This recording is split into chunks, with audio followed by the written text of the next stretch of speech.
These examples give us a couple of new ways to get after environmental interpretation. And in practice, we're going to see a whole lot of both in places like St. Louis Zoo or at Mammoth Cave with a whole bunch of ranger-led staff-guided tours, but also things like these Junior Ranger guidebooks, which are a wealth of interpretive activities, interactives, and static content all together. And it's all free, except for some of the cave tours cost $10-15. It's a fairly nominal cost relative to going on a vacation.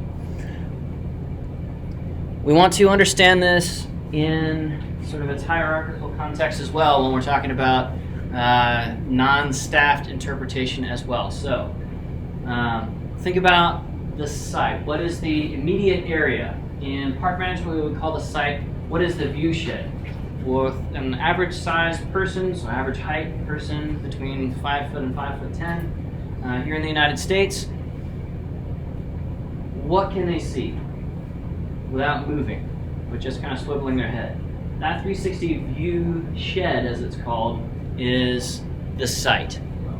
Within the site, we can have an exhibit, which is a logical cluster, grouping, arrangement, thematically related set of content that is collectively an exhibit. An exhibit might be multiple things, okay? So it might have an information sign and then an interactive, like a touchable part of the exhibit in front of that. Collectively, those are an exhibit. Each part of it is a sign or interactive or something like that, and then each sign is broken down into a single block of text, or a photo occupies one panel. So photos, blocks of text, other so-called block level elements are the individual units of interpretive content. Okay?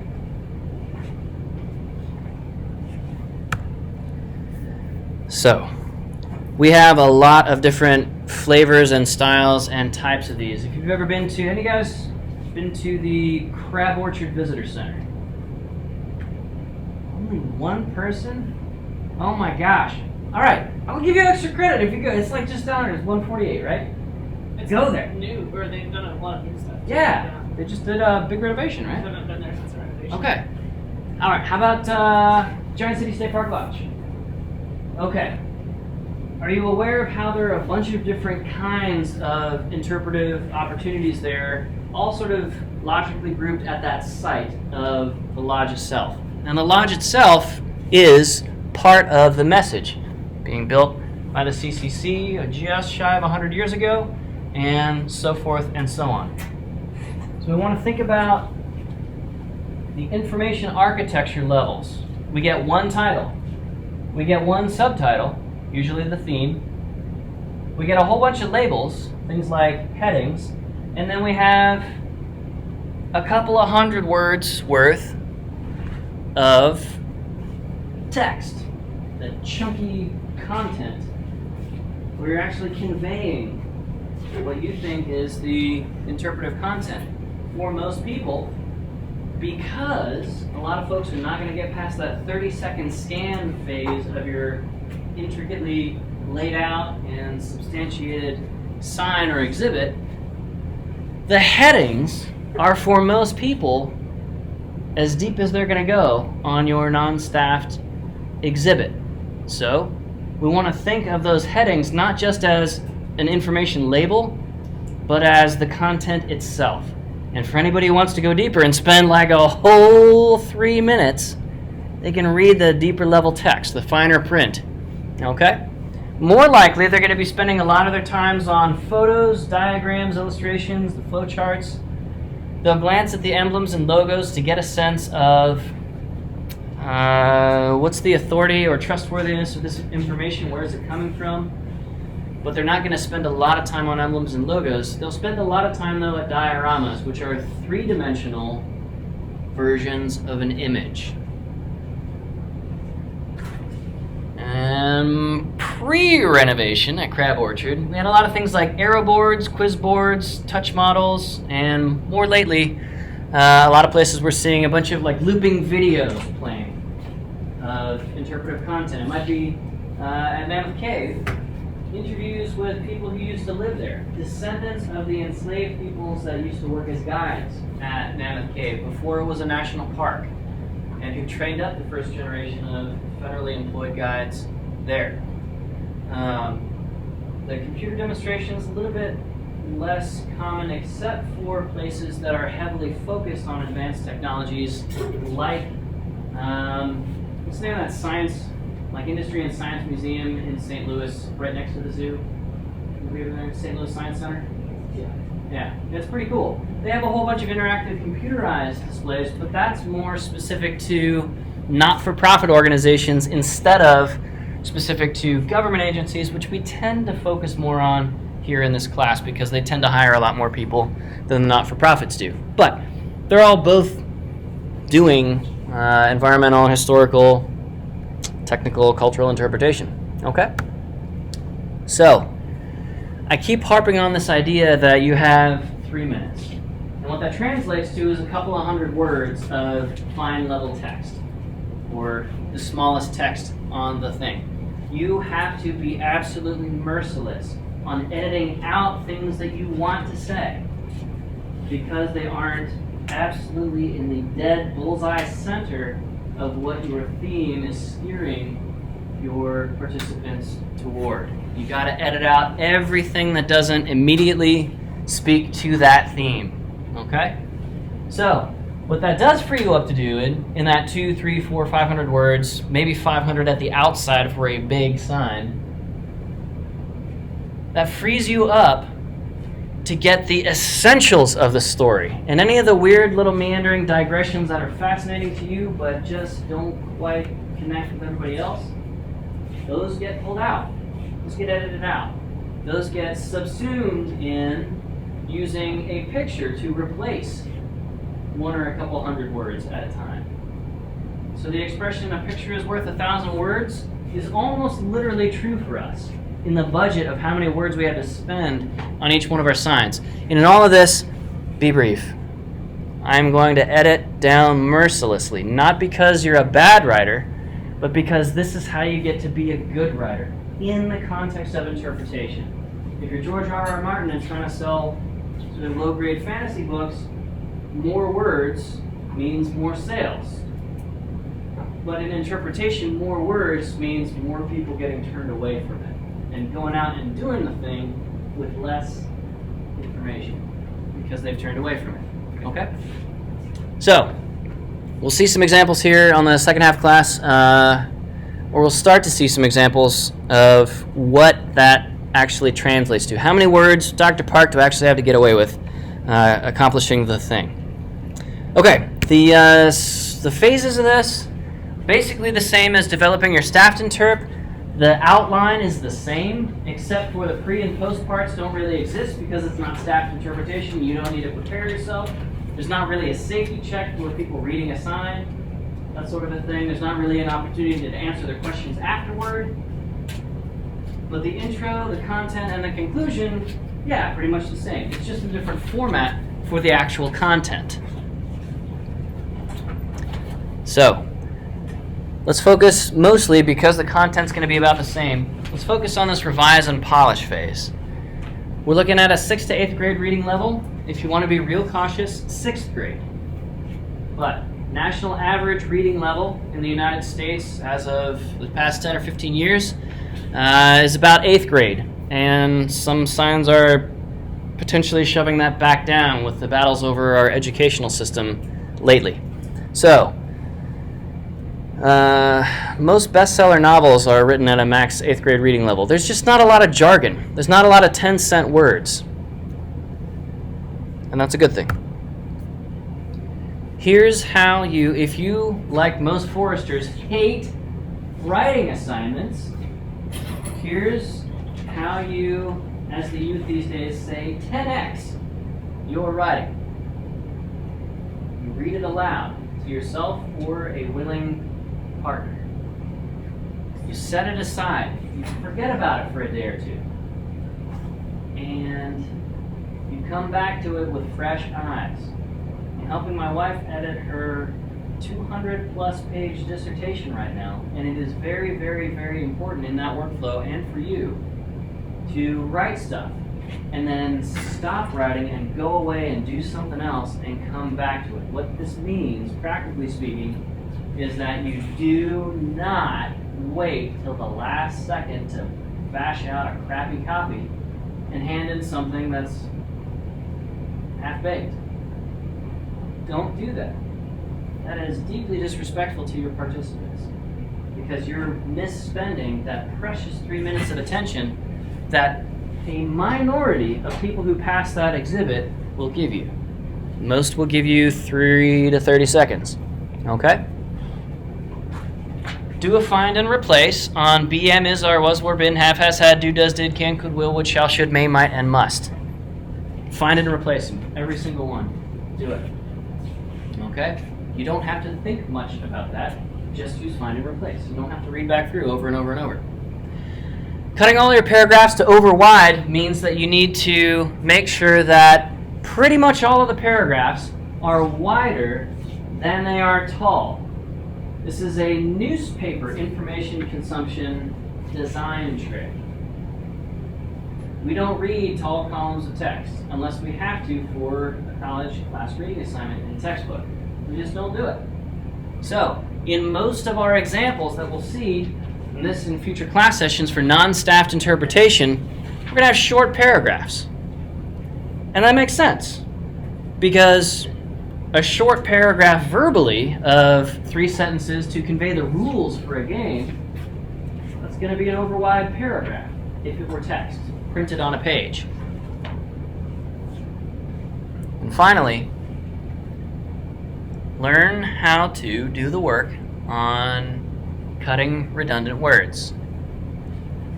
Passive voice writing, which unfortunately we are mostly trained to do in our lab reports for forestry and other departments across campus, passive voice uses a lot of prepositional phrases. So this of that, and X about Y, and so on and so forth. That just drives up your word count by adding prepositions that don't carry any meaning. We just flip the word order around like we talked about earlier in the semester. We take the object of that prepositional phrase, make it the subject of the sentence, and cut the word count down by about 1/3 each time we do that. Here's a cheat sheet.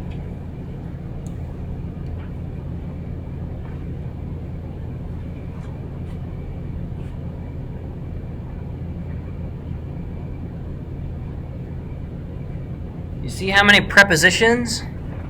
Of, for, in, to are in that list on the left. So in the same way that we are on a search and destroy mission for passive voice verbs, be, am, is, are, was, were, been, have, has, had, do, does, did, can, could, will, would, shall, should, have, may, might, and must. We're on a search and destroy mission for prepositions and figuring out what's the shorter way to write that.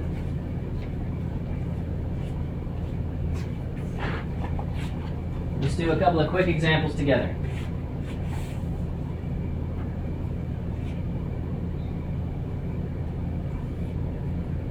The legacy of Lincoln is too long. It's too long by half, meaning there's 200% the number of words that we need. If you're not sure how to do this, ask yourself which words in a statement or phrase or sentence have actual information in them.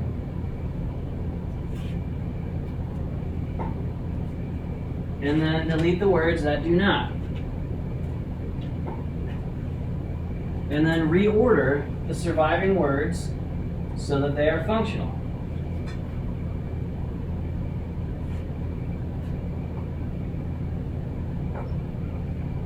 See what we did there? Okay. For headings, for titles, you don't have to have complete sentences. And you really need to not have words like the and of, because we don't have the attention economy to support that. So the legacy of Lincoln becomes Lincoln's legacy. The possessive preposition of wastes a lot of people's brain power. Don't use it. Adverbs like very and absolutely also waste effort. If something's urgent, it's urgent. You don't need to say very urgent. Like it's either urgent or it's not. Okay? If something is complete, it's either complete or it's not. Absolutely is redundant. So, do a search for the string, which is a sequence of letters or numbers or white space characters. Do a search on your draft every time for ly space, and then delete the word that the ly is attached to.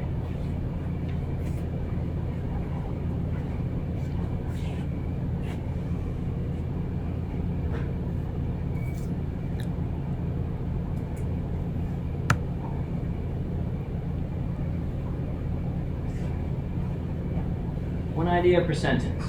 This is one that I struggle with. When I'm communicating verbally with people, I tend to use complex sentence structures, like that one, with dependent clauses. So, when I communicate verbally with people, comma, that's a dependent clause. One idea per sentence. Each clause is one idea. Use simple sentences, period.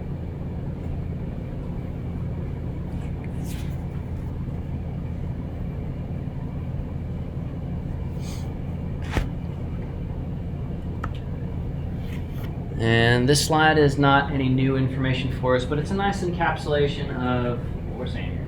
So I want to take a quick picture of that. Welcome to.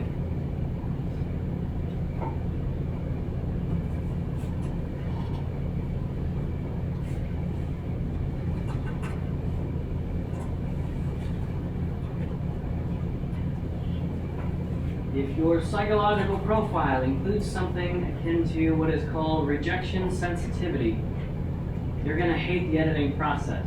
What I promise is for your good. We are going to help each other. I need help with this too. We all do. It's fine. We will help each other all semester long, kindly, to edit down, and then edit it down again, and then cut out half the words. You'll amaze yourself at how hard that is sometimes. Okay. Let's talk about a couple of visual design tips over the next couple of slides, and then we'll switch over to examples because text slides are boring. So, we want to keep in mind a principle of graphic design called the fraction of selection. This is a decision-making theoretical construct that basically helps us understand what's my effort to reward ratio. Like if I glance for my 3 seconds at a sign that you've designed, or you glance at a sign that I've designed, for 3 seconds, in that 3 seconds, I'm making a fraction of selection estimate. How much mental work do I gotta put in to get the sweet interpretation out of that sign? And if it feels like a 30-second effort, okay, I'm down, as they used to say. If it's more like a 3.5 minute effort, okay, I'll try it. And if it's a 5-minute effort to get the reward of understanding what you're trying to get across, you know what? I'm probably going to say, just edit it down. So what's your thanks, but no thanks. You're not wrong, it's just too much. It's, as the youth would say, extra. All right, so understand that caps case is hard to read because you and I, we don't read letters. We don't even read words. When we're in full speed reading mode, our eye stops on about every second to third word, and we're reading the shape of a phrase. Isn't that amazing? Did you know that? Your brain learns to read after phonics, after sounding out individual words. It learns to recognize entire phrases at a time. People who are trained in speed reading, if you take a speed reading class as a college course, for example, I did as an undergrad, it was amazing. You learn to train your eye to read an entire line of text at a time, and your eye is not scanning back and forth across each line, it's just going boom, boom, boom, boom, boom, one line after the other. And you can read multiple times faster than you think you can, because your eye muscles are doing a lot less work, and your brain is doing more. You can offload, you can read text at up to 25, 30 frames per second. How much could you read, how fast could you read if you could read 20 lines of text per second, one after the other? Boom, boom, boom, boom, boom. Okay? So, we train ourselves, without really realizing it, how to recognize a word by recognizing the shape of the word, and in particular, reading the first letter and the last letter of the word. So my first name, if it is misspelled, if you're reading fast and that's in the middle of a page of text, most of the time you won't even realize that the word's misspelled, because the overall silhouette of the word is about the same. As long as the first letter and the last letter are the same, you may have gotten a forward from your grandma where the entire text of the email is scrambled in that way. First letter and last letter of each word are correct and everything else is just randomized. But your brain, almost at full speed, can read that jumbled text. Okay? You read by phrases and word shape, not by letters and morphemes. All right. If you're not sure what a morpheme is, ask me after class. Cool. So, all that to say, fraction of selection is important, and CAPS case removes that ability for you to read word shapes and line shapes and phrase shapes. So, don't ever use all caps unless you're quoting somebody and they happen to write in all caps. In that case, you might still even transform it down to regular sentence case. So, don't do that. That is cognitive fatigue for no good reason. All right. For color, if you are as fashion impaired as I am, and you think like jeans are a life way, not just a fabric type, let's talk a little bit about color theory. So, if you're not sure what colors to use on your work, if you're designing an outdoor sign or a booklet that's meant to be used outdoors, like a Junior Ranger guidebook, you don't print a sign with a white background, because the glare on people's eyes can lead to literal actual retina sunburns. Did you know that's a thing? You see how the background is off-white? Every sign that the United States National Park Service and other federal agencies increasingly that they put out for outdoor use has to conform to this standard of not using a white background for the physical safety of the people reading those signs in outdoor, sunny, direct sun environments. Okay? We also want to think about, background off-white, or a dark background with light colored text works really well, but can be more expensive depending on the substrate. Okay, let's talk a little bit about color psychology. What does the color red typically signify in American or Western European derived cultures? Alarm, stop, warning. Okay, what about green? All right, when your visitors are substantially minority or majority even non-American, particular Eastern Asian, for example, you can't rely on the assumptions of Western American color psychology. Green meaning go, or life, or eco, and red meaning death, stop, warning, blood. It's like a Mastodon song. Anyway, red for some Asian cultures is the color that, or the color association that we have as Westerners with green, life. Okay? Blood means something very different in other colors. So, in other cultures, excuse me. So, you want to not make those assumptions. Also, remember, about 30% of half of your visitors are colorblind to some degree. That's a lot of people. 1 in 6 overall. So we don't want to only rely on color as any kind of a signalment on a map, for example, because it can just look like different or very, very similar, indistinguishable shades of gray based on luminance or lightness of the color instead of the actual hue of color. If you're not sure what colors to select to use in combination with each other, use color triads. So, pick a key color and then go across the color wheel. These are opposites. These are contrasting colors, red and green, blue and orange, etc.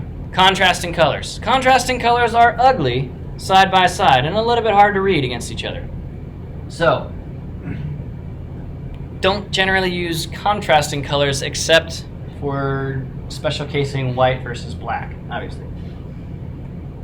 Pick a key color, then go across the color wheel and equal direction to the left and right, or clockwise and counterclockwise of that, whether it's 1 stop, 2 stops, 3 stops, away from the reflected complementary color, use those 2 colors.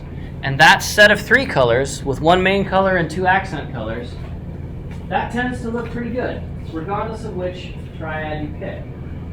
Color triads and color tetrads are very, very, very useful in design so that you don't have to spend a bunch of time figuring out, does this orange-red go with that eggplant? Who cares? Just pick a key color, pick 2 triad colors off of the complement of your key color. Pick your key color by the dominant colors in the environment nearby, where the sign is supposed to get installed. Make sense? Cool. So, you'll see a lot of color keying off of kind of a brownish orangey red color, an iron oxide contaminant in sandstones, like Navajo sandstone, at places like Arches and Canyonlands National Park. Because the point here isn't to stand out and contrast with my signs at Arches National Park. It's to blend in. Nobody's here for the signs, we're here for the arches. So we want the signs to be placed in front of the arches, but not draw away from, distract from that view of the arch. That's what we came to see. That's for all you wrestling fans out there, for the big show. Okay. Finally, use as high contrast a design as you can. Assume that a sizable minority of your visitors have some appreciable degree of macular degeneration, presbyopia, which is age-related, nearsightedness or farsightedness, as the muscles in the eye get a little bit less good at manipulating the lens and setting the focal point on your retina. So use high contrast text. No yellow text on a green background, please, for the love of God. No blue text on a black background, please, for the love of the flying spaghetti monster. All right. Okay, let's end our text exploration on this, and then we'll finish up with a couple of examples. Use asymmetry. Asymmetry is part of the 30-second design phase. So when you have, and we'll see a bunch of examples of this, when you have a couple of different panels on one sign as part of one exhibit at one site, you're often going to see a 1/3 wide panel and then a 2/3 wide panel, or a 2/3 wide panel and then a 1/3 wide panel.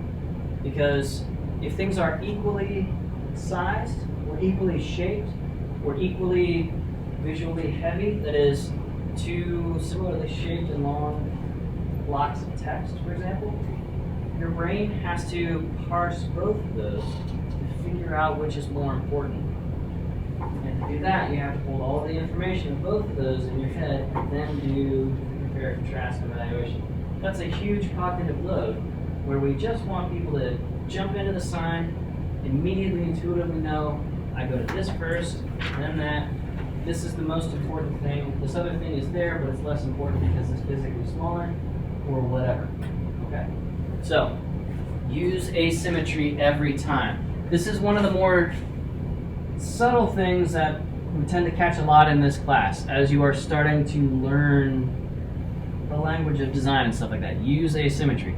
Use lots and lots of white space. If the whole thing is edge-to-edge text and images and content, that's very, very busy. Without clear spaces of margin, white space, providing white space or black space, whatever, using everything edge to edge is chaos. It's very, very hard to intuitively understand where do I go, what's important. It's all important. Everything's jammed in there like full pizza. Okay? Big margins. Use a serif font for printed materials. Serif has the little feet on each, or peds, on each part of each letter. Anytime a stem ends or terminates, there'd be a pair of feet at the bottom of the F, a pair of feet at the end of the F, the hook of the F, and on each edge of the crossbar of the F, and so forth.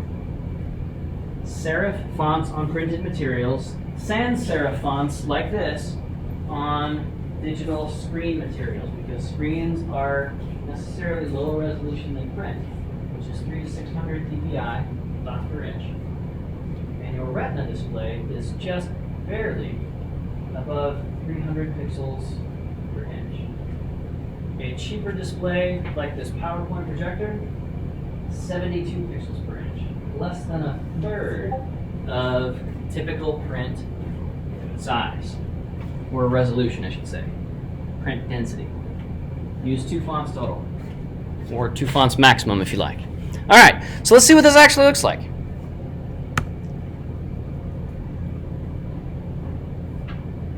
This is an Australian sign. Is it asymmetric, left to right?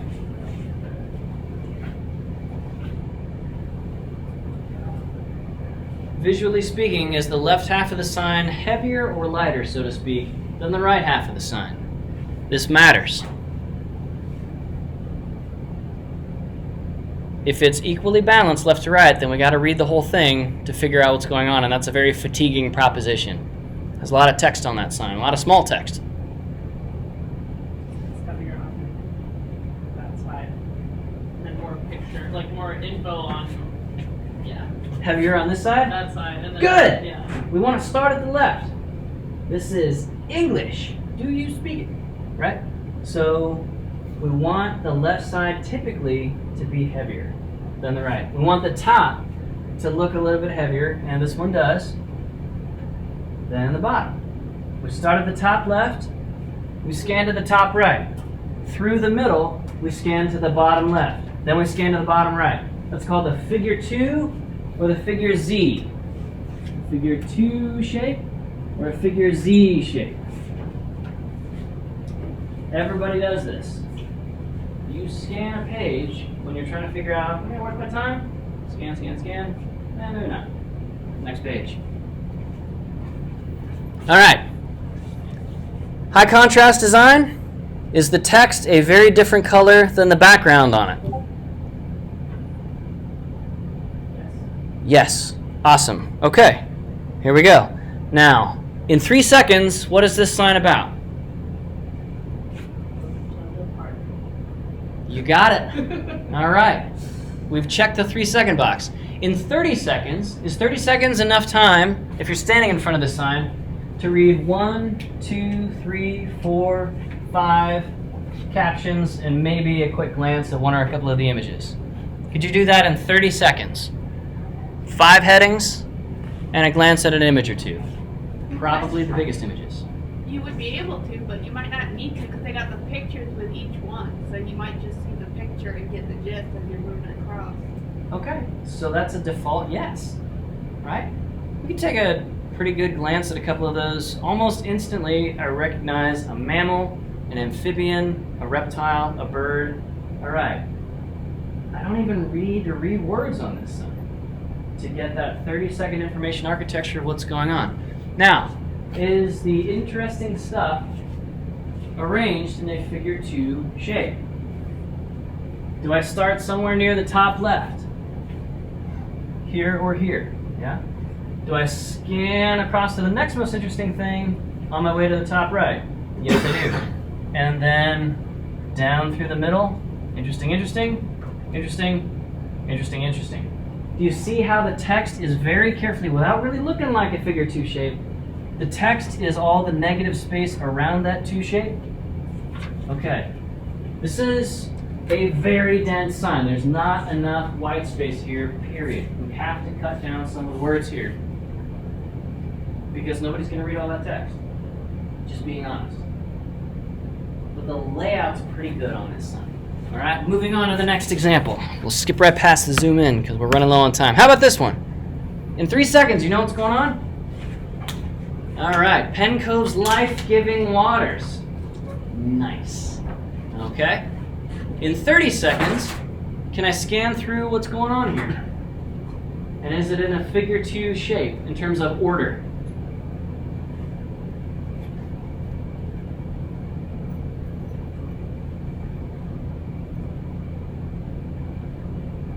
The pictures are.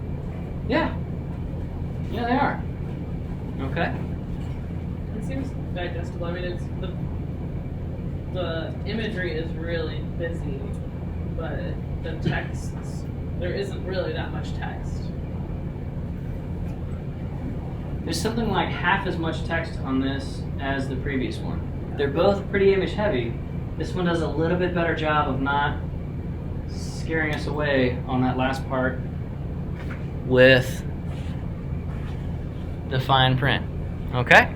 So, visually speaking, you see how we start with a colorful image and very large unmistakable text top left, and then this seal actually aims our eye right through the biggest, brightest, most colorful element, and then on down. That's a pretty okay figure 2. So this layout's a little bit more risky in the sense of, well, let's zoom in on some of this smaller text, which is unfortunately quite a bit harder to read. You see how the artist lightened, reduced the impact of this dark gray cloud against black text would make that text real hard to read, so there's basically white shadowing behind this black text.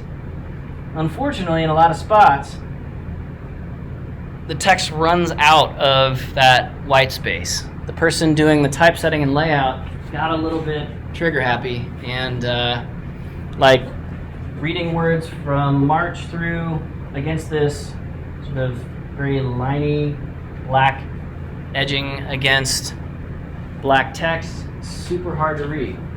So this is a gorgeous sign with awesome artwork and even fairly thoughtful layout, but the typography, the typesetting, hard sell. So ultimately this is not a successful sign. All right, how about this one? We'll end class with this a couple minutes early. How are we doing? Is it asymmetric? Yes. Very text. But, right? It's very text heavy. What's the order in which you scan this? Right to left. Right to left. That's backwards. Oops. That's a problem. Okay. Okay. Fair. I do too. And I kind of read the title and then just look at the right side.